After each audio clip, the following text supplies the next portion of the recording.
Usa ako kabuutang kandidato, mudagan kog kapitan sa baryo. Ang katapurma pagkanindot kaayo, ang mga tambay tagaan og sweldo.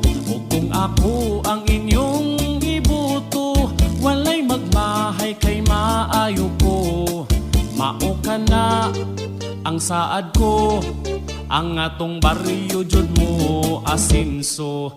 Pero karon nga gipili ko ninyo, ako na ang naglingkod sa trono. Sa mga tao pasensya sa mo, ako sang bawion ang akong gasto.